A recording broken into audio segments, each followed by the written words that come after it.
আজকে আমাদের স্বাধীনতা দিবসের প্রথমে আমি স্মরণ করে সশ্রদ্ধ চিত্তে যারা শহীদ হয়েছেন, মুক্তিযুদ্ধে যারা আহত হয়েছেন এবং অন্য যারা সম্ভ্রম হারিয়েছেন মা বোনরা, তাদের প্রতি আমাদের সশ্রদ্ধ সালাম। সেই সঙ্গে জুলাই আন্দোলনে যারা ছাত্র জনতা, যে আন্দোলনে যারা শহীদ হয়েছেন, আহত হয়েছেন, তাদের প্রতি আমাদের সশ্রদ্ধ সালাম। আজকের এই দিবসটি আমি একটু বেশি ইন্টারেস্ট নিয়ে আজকে আসছি, কারণ যেটা প্রতিপাদ্য বিষয় আন্তর্জাতিক দুর্নীতি দিবস।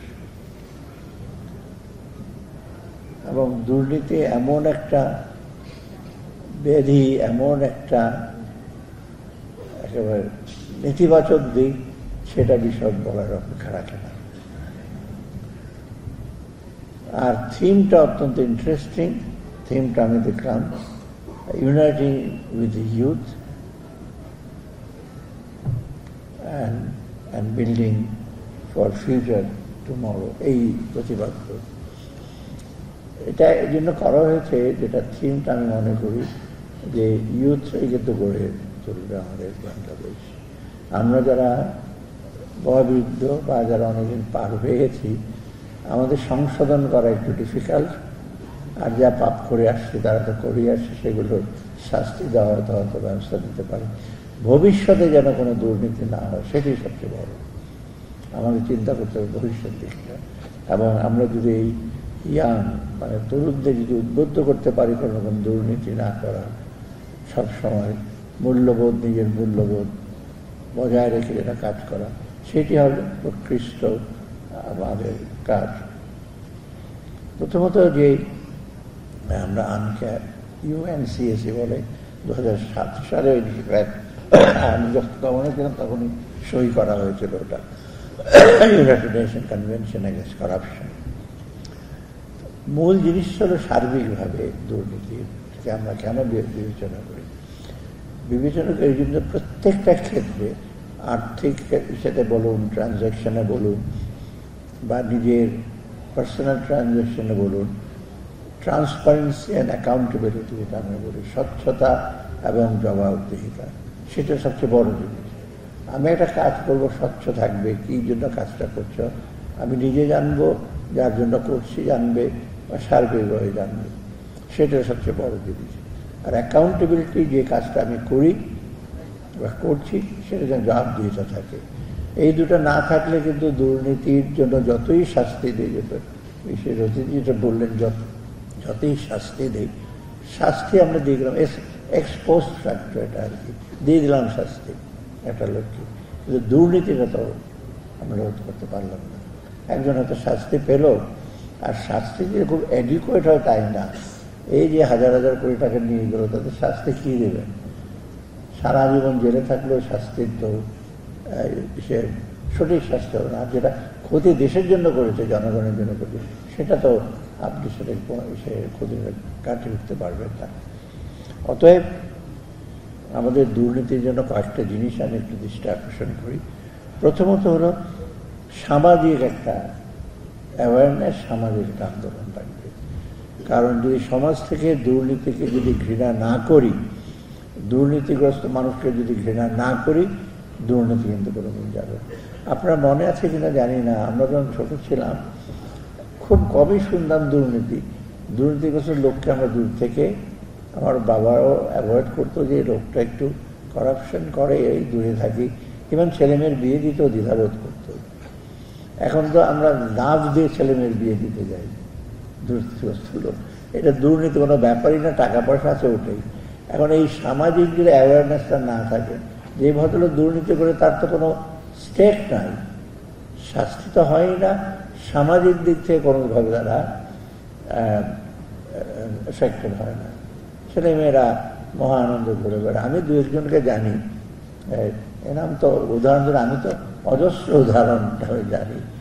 একজন ছেলে একজন লোকের ব্রেকফাস্ট করে নাকি, তার নাকি ডেলি 5 থেকে 10 হাজার টাকা লাগে তার খাওয়া দাওয়া। সে মাঝে মাঝে বেশিরভাগ ব্রেকফাস্ট করে ওয়েস্টিনে, সোনার গায়ে রাত্রেবেলা খায় ওখানেই, মানে সে এত টাকা কি অ্যাফোর্ড করতে পারে? ব্যবসায়ীরা যারা সৎ ব্যবসা করে তারা তো নিশ্চয়ই এত টাকা দিয়ে ছেলের পকেটে দেবে না। মোবাইল ফোন কেন বহু দামে, কিছু কিছু মোবাইল ফোন থাকে আপনার জন্য ডেকোরেটেড, যেমন বিদেশে অ্যাক্ট্রেসরা আপনার গহনা কেন করে হীরা জহরত থাকে, একটা গহনার দাম তো আপনার $5 মিলিয়ন $10 মিলিয়ন হয় কেন? ওটা তো গহনার জন্য না, ওটা ওদের হীরক খচিত ঘড়ির মধ্যে আছে। এইরকমও কিন্তু বিলাসিতা অনেকে থাকে এই দুর্নীতিগ্রস্ত লোক। অর্থাৎ তাদের যদি এটা হয়, তাদের জন্য অন্য যারা ইয়াংরা, তার বন্ধু বান্ধব, তারা কিন্তু হতাশাগ্রস্ত হয়। তখন দে অলসো ফিল টেম্পটেড যে এই বাটা এইগুলো করে খাচ্ছে, এগুলো আরো আমি কেন করবো না। অর্থাৎ এই দিক থেকে আমাদের সবচেয়ে বেশি একটু জোর দিতে হবে। সেটা হয়তো উপদেশ দিয়ে করা যায়, কিন্তু উপদেশ দিয়ে তো হবে না যে যে দুর্নীতিগ্রস্ত তার যেন শাস্তি হয়, বা তাকে যেন আমরা সামাজিক দিক থেকে আমরা সামাজিকভাবে তাদেরকে আমরা হেয় প্রতিপন্ন করি বা তাদেরকে যেন ইচ্ছে করি, তবেই কিন্তু যে ইয়াং ছেলেটা সে একটু ইনসেন্টিভ পাবে। আর দ্বিতীয়ত একটা হলো যে দুর্নীতির ব্যাপারে আমাদের বেশিরভাগ হয় কি, অনেক সময় যেটা আমি এখনো বললাম যে মানুষ সাধারণত যখন দুর্নীতিটা জানে, এটা তারা যদি তথ্যটা যদি শেয়ার করে দুদকের সাথে বা অন্যান্য এজেন্সির সাথে, সেটা তো একটু বেটার হয়। কারণ দুদকের অফিসাররা কিন্তু কয়েকজন অল্প সংখ্যক, সবাই তো আর ইনফরমেশনটা হয়তো পাবে না, কিন্তু যারা আমরা সমাজের দিক থেকে যদি ইনফরমেশন তথ্যটা যদি আমরা জানাই, কারণ ইনফরমেশন ইজ পাওয়ার, এটা জানালে কিন্তু তার একটু সহায়ক হয়। এই জিনিসটা কিন্তু আমাদের অনেকেই জানে কে কীভাবে দুর্নীতি করছে, কারা করছে, এগুলো যদি আমরা বলি আমাদের, যেটা আমি সাধারণত যেটা অনেক সময় আমরা বলি সোশ্যাল অডিট, মানে সমাজের দিকে আপনি নিজে একজন অডিটর, নিরীক্ষা করলেন, নিরীক্ষকের মতো আপনি বলেন যে এই হচ্ছে, এই প্রসেসের ঝামেলা হচ্ছে, তবেই কিন্তু দুর্নীতির কিছুটা এসে হবে। আর তৃতীয়ত একটা জিনিস হলো যেটা দুর্নীতি আমার কমিশনের মূল কাজটা, তথ্যটা পাবো এনফোর্সমেন্টটা বেশ কঠিন, বাট অপ্রিয় হয়, খুব জনপ্রিয় হয় না এনফোর্সমেন্ট করতে, এটা অনেক রকম অ্যাকশন নিতে হয়, সেটা তারা করছেন। ইদানিং দুদকের ভিজিবিলিটিটা একটু বেশি। আগে দুদক আমরা জানতাম যে সেখানে কিছু অফিস আছে, দুদক মোটামুটি ছোট অফিস ছিল, একটু বড় হয়েছে অফিসটা, কিন্তু এখন ভিজিবিলিটি একটু বেশি। দুদকের ব্যাপারে সবাই এখন একটু সজাগ থাকে যে দুদক যদি কিছু করে তো নিশ্চয়ই তারা আইনগত আইন প্রয়োগ করবে। সেটা আমি মনে হয় এই জন্য দুদককে আমি আমার আন্তরিক অভিনন্দন জানাচ্ছি, তারা প্রশংসার দাবি দুদকে কাজটা করছে। আরেকটা জিনিস হলো কি, যারা দুর্নীতি করে তারা কিন্তু অত্যন্ত স্মার্ট লোক, নিজে স্মার্ট না, কর্মচারী অফিসাররা খুব স্মার্ট।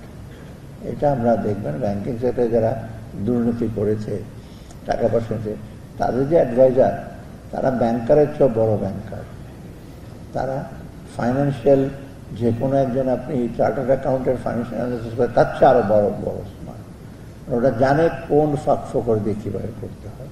সেটা আমি তো টের পাই, স্টক মার্কেটে কীভাবে ম্যানিপুলেট করছে, ব্যাংকে কীভাবে ম্যানিপুলেট করছে, ঋণ কীভাবে নিয়েছে, তারপর over invoicing, under invoicing, trade related তো অনেক দুর্নীতি হয়। আমরা মনে করি ব্যবসা করে এবং ডেফিনেটলি তাদের রোল আছে অনেক, কিন্তু এই যে ওভার ইনভয়েসিং, আন্ডার ইনভয়েসিং করি যে কথা। আমি একবার দেখেছি, একবার হঠাৎ করে গভর্নর থাকতে আমি একটা চিংড়ির দাম, একটা গামছার দাম ধরেছে $35। আর তো গামছার দাম $35, যা হোক কী কারণে সে দাম ধরছে, এক্সপোর্ট করবে $35 দিয়ে। গামছার দাম কত আমি জানি না, 400-500 টাকা হবে। আবার সেমিনারে আপনারা দেখবেন এমন দুর্নীতি, চিংড়ির সাথে ফ্রোজনিতে পেরেক ঢুকিয়ে দিয়েছে। তো এইগুলো কিন্তু দুর্নীতি, মানে যে দেশে দিয়েছে ওরা ধরা পড়ার পর সেই দেশ থেকে অনেক রকম স্যাংশন করেছে। অর্থাৎ এই জিনিসগুলো কিন্তু আমাদের একটু লক্ষ্য করতে হবে। সেই জন্য দরকার আইনটা সবচেয়ে বেশি, আইনটা আবার যথাযথ আইন হতে হবে, আর আইনের প্রয়োগটা এমন কোনো আইন করা উচিত না যেটা আবার ইমপ্লিমেন্ট করা একটু ডিফিকাল্ট। আমাদের দেশে একটা টেন্ডেন্সি থাকে আইন করে ফেলে সব কিছু ঢুকিয়ে দেয় আইনের মধ্যে, তাহলে দেখা যায় যে আইন প্রয়োগ করার ক্ষমতা বা আইন প্রয়োগ করার বিষয় আমাদের নাই। এটা একটা বড় দুর্বলতা। আর প্রসেসটা যেটা প্রক্রিয়া, সেখানে দুর্বলতা আছে। এই প্রক্রিয়ার ভেতরে আপনার ধরেন আমাদের সরকারি পারচেজ হয়, তারপর অন্যান্য ইভেন প্রাইভেট সেক্টরে যে পারচেজ হয়, সেই প্রসেসগুলি কিন্তু অত্যন্ত অনেক কিছু ফাঁকফোকর থাকে। আমি বললাম, আমি তো নানা রকম, এখন তো আমি পারচেজ কমিটির চেয়ারম্যান হিসেবে দেখি কীরকমভাবে অনেক প্রশ্ন করে, এখন কতটুকু আমরা কারেক্ট করতে পারবো জানি না। কনসালটেশনের জন্য এত ফি, এটা রোড করবে, কিছুদিন আগে এটা দেখা গেল একটা আমরা স্যাংশন করেছি রোডের জন্য বেশ 500 কোটি টাকা। পরে হঠাৎ আমার সন্দেহ হলো যে এই রোডটা তো বোধহয় কিছুটা রোড বোধহয় এতটা দরকার নেই। তখন আমি যে অ্যাডভাইজার আছে এই রোডে, তাকে বললাম, সে রোডে স্যার ঠিকই তো বলেছেন, যত বড় লম্বা রাস্তা দিয়েছে তার 10 ভাগের 1 ভাগ শুধু নতুন রাস্তা হবে, আর বাকিটার উপরে একটু করে পিচ দিয়ে দেবে। দেখেন এখানে যারা ইনভলভ তারা কীরকম একটা, যা হোক সেটা প্রজেক্টটাকে আমরা স্টপ করেছি। তো এইভাবে যদি হয় দুর্নীতি, কত রকম যে কায়দা কানুন আছে দুর্নীতি, এটা বেসুমার উদাহরণ দেওয়া যায়। এই জন্য আমার মনে হয় প্রসেসটাকে আরেকটু সুসংহত করতে হবে। আরেকটা জিনিস বাংলাদেশে যেটা হয়, সরকারি বেসরকারি কর্মচারী বিশেষ ক্ষমতা, কি বলে এটাকে, ডিসক্রিশনারি পাওয়ার। ডিসক্রিশনারি পাওয়ার মানে বিশেষ ক্ষমতা। একটা কথা আছে, একবার ডক্টর আকবর আলী খান আমাকে বলছিলেন, শোনো সালাউদ্দিন, বাংলাদেশে এমন কোনো আইন নাই যেটা না করতে পারবে না, আবার এমন কোনো আইন নাই হাও করতে পারবে না। তুমি তোমার ইচ্ছা মতো এটাকে হ্যাঁ ইন্টারপ্রেট করতে পারো, আবার এটাকে নাও করে দিতে পারো। অতএব মানে অনেকটা এটা ডিসক্রিশনারি পাওয়ারের মতো আর কি। আমি কিন্তু খুব গভর্নর থাকতে কিন্তু আমি ডিসক্রিশনারি পাওয়ার বলে কোনো কিছু ইউজ করি, সেজন্য অ্যাটলিস্ট আমি রক্ষা পেয়েছি। ব্যাংক ট্যাঙ্ক আমি দেই নাই, আমাকে বহু বলা হয়েছে আপনাদের পাওয়ার আছে বলে দেন, দিয়ে দেবে। যারা আমি বলছি আইন কানুন বা যৌক্তিকতা না থাকে দিতে পারবো না। এই ডিসক্রিশনারি পাওয়ারটা কিন্তু খুব, হ্যাঁ বিশেষ ক্ষমতা থাকবে, রাষ্ট্রের বিশেষ বিশেষ ব্যক্তির জন্য বিশেষ ক্ষমতা থাকবে, কিন্তু সেটাও খুব আপনার বিবেচনা বিষয়ে ভালো করে বিবেচনা করে, কিন্তু যত্রতত্র বিশেষ বিবেচনা সেটা মোটেও ঠিক না। আইন এবং পদ্ধতির মধ্যেই করতে হবে, সেটি সবচেয়ে বড় জিনিস। আরেকটা জিনিস হলো আর কি, দুর্নীতির পর একটা হলিস্টিক ভিউ নিতে হবে। দুর্নীতি কিন্তু দুর্নীতি দমন কমিশন একা পারবে না, এসব মিনিস্ট্রি, সব দেশের আপামর জনসাধারণকে সহযোগিতা করতে হবে। অতএব দুর্নীতিটা যদি জাস্ট মনে করি যে একটা খালি টেকনিক্যাল একটা জব, যে দুর্নীতি ধরবে, জেলে দেবে, অ্যাকাউন্ট ফ্রিজ করবে, এই যথেষ্ট, সেটা না। তবে কিন্তু সেই দুর্নীতি দমন হবে না, কারণ এটার একটা বিশেষ দিক দিতে হবে। আরেকটা জিনিস অনেকে আর্গুও করে, আমি টকশোতে দেখেছি দু-একবার, দুর্নীতি তো অন্য দেশে হয়, আমেরিকাতে হয়, কোথাও হয় না দুর্নীতি, বাংলাদেশে দুর্নীতি, অসুবিধাটা কি? মানে যে দুর্নীতি একটা পুণ্যের কাজ, 5 ওয়াক্ত নামাজের মতো, দুর্নীতি হইলে মাঝে মাঝে বিশেষ ইবাদতের মতো। কিন্তু অন্য দেশের সাথে তুলনা করতে হয়, সব দেশ না, অন্য দেশে কিন্তু বেশ কিছু দেশে বেশ বড় শাস্তি হয়, ধরা পড়লে শাস্তি হবে। আপনি ধরুন না, আমেরিকাতে যদি কেউ ক্রেডিট ডিফল্ট করে, সে বাড়ি ভাড়া নিতে পারবে না, পেট্রোল নিতে পারবে না, সে কিছুই পারবে না। আর আমাদের ডিফল্টার ক্রেডিটের টাকা দিলেন, ব্যাংকে টাকা দিলেন, মহা আনন্দে সব করছে। আমার ছেলে আমেরিকাতে পড়াশোনা করার সময় একটা বাড়ি ভাড়া নেবে, ওর ক্রেডিট রেটিং চাচ্ছে, তোর ক্রেডিট রেটিং দিতে, আমি যদি কোথাও ফাঁকি দিয়ে ভাড়া না দিয়ে পালিয়ে যাই, সেইগুলো শব্দ। অথবা এই যে চেকস অ্যান্ড ব্যালেন্সগুলো ভেরি ইম্পর্টেন্ট। এটা দুদকের কাজ না, কিন্তু এইটা ভেরি ইম্পর্টেন্ট। আপনি এক জায়গায় ডিফল্ট হবেন, কোনো জায়গায় বাড়ি পাবেন না, দোকানে যেতে পারবেন না। আমি একটা নিজের স্টোরি বলে, আমি যখন পিএইচডি করছিলাম বহু যুগ আগে, 78-এর দিকে আমি শেষ করি, 76-77 আমি একটা টেপ রেকর্ডার কিনেছিলাম, ক্রেডিট কার্ড, ভিসা কার্ড। তা আমি বহুদিন ডক্টর অনুপম সেন আমার সাথে ছিলেন, সেটাকে বলছিলি। উনি হঠাৎ করে, সাউদ্দিন সাহেব চলেন তো আপনি, কেন? আপনার ক্রেডিট কার্ডটা নিয়ে চলেন। কী ব্যাপার? আমি একটা টেপ রেকর্ডার কিনেছিলাম, আমি টাকা দিতে বলি, উনি একটু ভোলা মন লোক ছিল উনি, আমি দিইনি। হঠাৎ আরেকটা জিনিস কিনতে গেছি, তখন ধরে যে আপনি তো ভাই টাকা দেন না আগেরটা, কত বছর আগে। তখন আমি গিয়ে তাদেরকে আমার ক্রেডিট কার্ড দিয়ে পে করলাম। দেখেন কত রকম ব্যাড, এখন তো আরও উন্নত হয়ে গেছে তাদের সিস্টেমগুলো। এই জিনিসগুলো যে আমরা না করি, বিশেষ করে তথ্য প্রযুক্তিটা ভেরি ভেরি ইম্পর্টেন্ট। আপনি যত বেশি আপনার আইটি ইউজ করবেন, ভুল ভ্রান্তি করাপশন কম হবে, কারণ ম্যানিপুলেট করতে পারবে না। আপনার ডেটা আপনি ইন করলে আরেকজন ঢুকতে পারবে, সে করতে পারবে না। রেকর্ডটা থাকে, এই রেকর্ডটা আপনার কয়েকদিন আগে থেকে না সেগুন বাগিচার এক অ্যাক্সিডেন্ট পুড়ে গেল, এনবিআর চেয়ারম্যানের বললো স্যার বেশ কয়েকটা ফাইল পুড়ে গেছে। আর সেই শুধু বেশ কয়েকটা ফাইল পুড়েছে কেন জন্য আমি জানি না, এটাকে আসলে আগুনের জন্য পুড়েছে বা অন্য কেউ আগুনের দ্বারা পুড়িয়েছে সেটা আমরা বলতে পারবো না। কিন্তু এই সমস্ত কিছু ঘটে যখন হার্ড ফাইল থাকে, যখন হার্ড কপি থাকে, অনেক হার্ড কপি থাকবে, হার্ড কপি আবার অনেক ক্ষেত্রে বিকল্প না। তবে এই জিনিসগুলোকে আমাদের একটু দেখতে হবে। যেমন এক্সাম্পল আছে আমেরিকাতে, আপনি জানেন যারা জেলে যায়, যারা মিলিয়নিয়ার, একটা তথ্য দেখা গেছে যে ধরেন 10 জনের মধ্যে 3 জন 4 জন পরে আত্মহত্যাই করে। কারণ সে যখন বেরিয়ে আসে তারপরে তার কোনো সুযোগ সুবিধা নাই, তার সাথে কেউ দেখা করে না, সে সেখানে যাবে, সেখানে নানা রকম বাধা বিপত্তি, আলটিমেটলি ফ্রাস্ট্রেটেড হয়। একটা স্টোরি আছে যে একজন জেলে যাচ্ছে, তার হাতে একটা ধরেন খুব দামি একটা ঘড়ি ছিল, তো জেলার বললো যে এই ঘড়িটা রেখে যাবে। ঘড়িটা পড়ে না, তুমি যখন জেলে ঢুকবে তোমার ওই 1 বছর নিয়ে তুমি জেলে ঢুকবে, 1 বছরে বেরোবে, যাওয়ার পর তোমার জিনিসপত্র দিয়ে দেবো। কিন্তু আমাদের দেশে তো জেলখানায় কত কিছু হয়, খাবার দাবারও যায় অন্যভাবে, কত অথবা এই জিনিসগুলো কিন্তু একটা সিস্টেমের একটা ইস্যু, এটা দুদকের কাজ না, সেটা অন্য এজেন্সিগুলোর কাজ। এইগুলো হলেই কিন্তু দুর্নীতিটাকে আপনি দমন করতে পারেন। আর আমি বেশি আর বক্তব্য রাখবো না, কিন্তু বিষয়টা হলো অতি দ্রুত, অতি তাড়াতাড়ি আমরা একটু, আমার মনে হয় কমিশনার বলছে একটু প্রোঅ্যাক্টিভ হতে হবে, রিঅ্যাক্টিভ না। ধরা পড়লে অ্যাকশন নেবো, কিন্তু ধরা পড়ার আগে যত আমরা আমাদের বাংলাদেশের লোকজন কিন্তু একটু রিঅ্যাক্টিভ।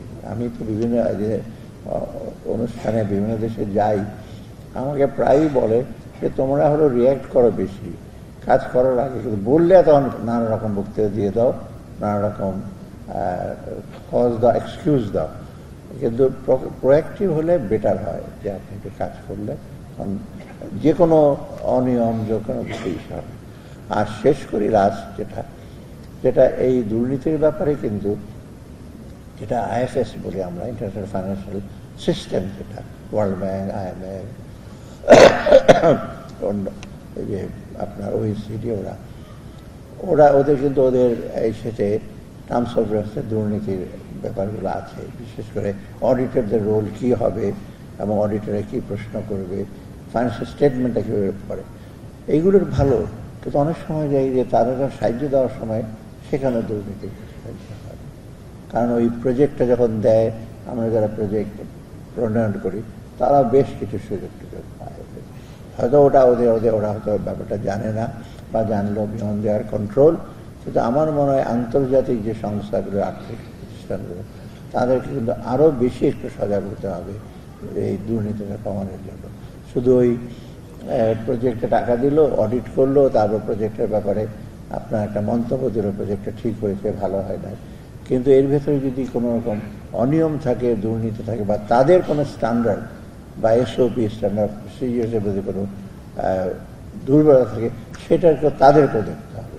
কারণ শুধু একটা দেশের লোকজন দুর্নীতির জন্য দায়ী তা না, আন্তর্জাতিক ফাইন্যান্সিয়াল সিস্টেম এবং আন্তর্জাতিক আপনার সেগুলোও দায়ী। আর সর্বশেষ রাজনৈতিক ব্যাপারটা আছে। রাজনীতিবিদের যদি কমিটমেন্ট বা সদিচ্ছা না থাকে, তবে শীষ রড সন্দেহে মাছের পতন হয় মাথা থেকে।